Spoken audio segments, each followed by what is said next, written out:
Donnie and Dolly, the team is supported by ableauctions.ca. Closing your business? We can help.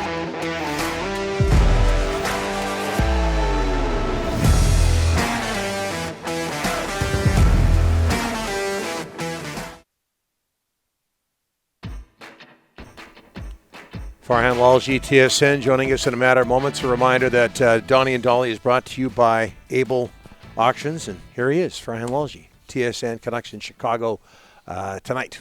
How are you, sir? Good, fellas. How are you guys doing? Oh, Good, couldn't good. be better. Very, very good. Hey, you're a coach. Do you understand Travis Green's decision to put his team through a grueling 45-minute practice yesterday in Chicago ahead of today's game?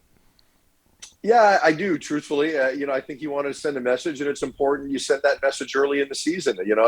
Later in the year, I don't think you necessarily take that approach. You also backed it up by not having a morning skate, so they do have a little more time to rest and work off that extra workout, right, and kind of get that out of their system a little bit. But look, they lost the Buffalo game because of effort. He made it clear after he didn't give them a pass. It was clear to anybody that was watching it. It wasn't the same level of effort, intensity, and just commitment that we saw in the first three games. And the first three games, there were some holes there, but not necessarily in that one area. So I applaud him. I think you need to send that kind of message to your team from time to time. Yeah, game Tuesday in Buffalo, practice yesterday. I think I need to correct myself there. What bothered you most about the Canucks' effort in Buffalo?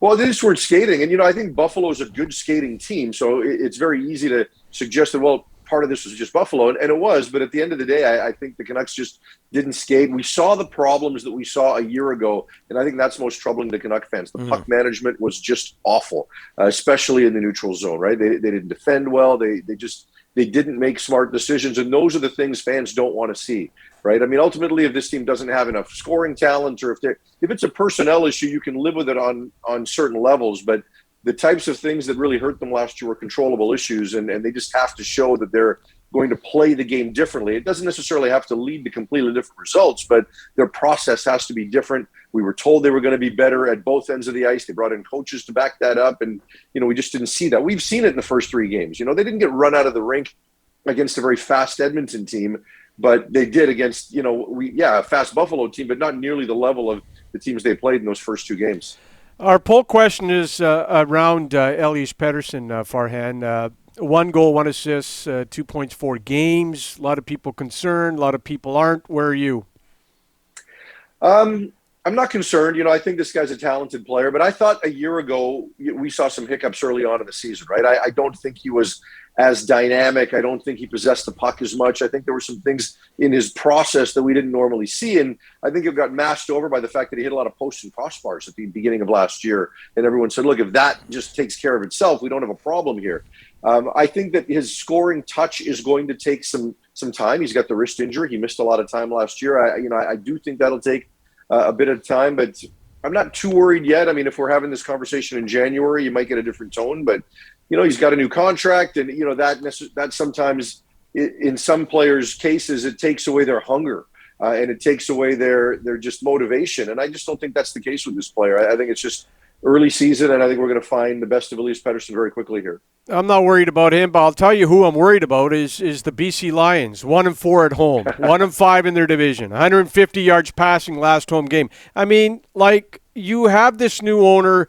You had a good buzz in the community, new owner. He's saying all the right things. He wants to invest money. He's got deep pockets. And then you come out and, it's just a horrible home game after a horrible home game.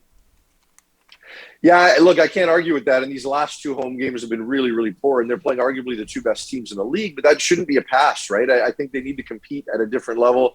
They're not as talented as Winnipeg. But, when I saw the Calgary game, I think they're as talented as Calgary. I mean, you had a Calgary team, their receiving core was a pretty pedestrian group, right? I mean, it wasn't Kamar Jordan and some of the big names we've seen from Calgary in the past, yet they were able to find ways to move the ball creatively and do some pretty good things. And I think we've hit a bit of a wall defensively. Early on, defensively, they were doing some good things, but it was really about what they did in the red zone and what they did with turnovers. They were still giving up a lot of yardage. So, we saw the bottom line and said, okay, this defense is playing really well, but it's tough to kind of rely on turnovers all the time, and it's tough to play bend but don't break all the time. Now they're breaking, right? So I think it's in all three phases. They're struggling right now, and they need to find some sort of spark. It's not, offensive line that just can't protect Mike Riley. That's not the problem, right? So Riley's getting some time. They had a bit of an uptick in their run game this past week, but offensively, I think they're not creative enough. They're not finding ways to move the ball. And defensively, I think some of their problems early on in the season that were masked by the turnovers and red zone performance, they're going away right now. And I think you're seeing a team that's getting exposed. So I'm really curious to see what they come up with here, because I think a lot of this right now, honestly, Rick, I think it's on coaching. Seahawks versus, as we switch gears here, Seahawks versus Saints on Monday. But Arizona hosts Houston on Sunday. Cardinals are 6-0. I mean, it's the Cardinals, and I know they made a Super Bowl not that long ago, but it's just a little hard to believe because it's the Cardinals. I know things have changed. Farhan, are you a believer in that team? I am. And coming into the year, look, we expected the NFC West was going to be the toughest division in football, and if you handicapped it, you probably had the Cardinals finishing fourth, and that was no shot at the Cardinals. They could have finished fourth and still been above 500 based on what we were expecting then. The division isn't as good as we thought, right? I mean, Seattle is ordinary right now, even pre-injury. And you've got San Francisco that's ordinary right now. So it's a two-horse race. And when you look at Arizona and you go back to when they beat the Rams, and really they've played this way the entire season, this isn't Kyler Murray running around and them playing some finesse style of football. This is a team that is able to play physically on offense. They're a team that can run the football at you. They don't rely completely on Kyler Murray to just run around and make things happen. It's not a system team. It's a team based on personnel and physicality, and you see what they're doing defensively.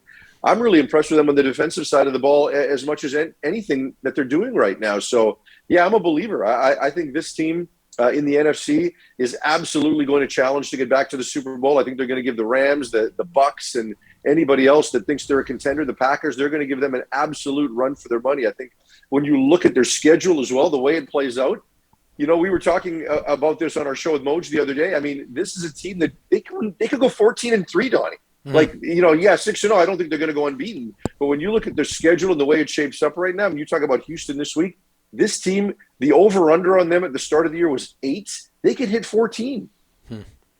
Very quickly, the hand, upper or lower body? The hand is upper body. Yeah. Just because it's kind of connected to your shoulders, it's got to be upper, Thank doesn't you. it? Thank you. Yes. If you're standing like this, your hands are by your hips and your knee. It's lower body. If you're standing like that with your hands down, you are not prepared for battle, Rick. Oh, please. Beautiful. I like it. We'll tennis players, how do you think tennis players stand? They got the rackets They hold the racket up. What about when they serve? They got it down. They got it down. Who plays tennis like that? Down, but they have it up in the ready position. That's when you're ready to play. Yeah. Herman Munster is not playing tennis. Okay, thanks, Farhan. Appreciate it. All right. Okay, Farhan Lalji, TSN.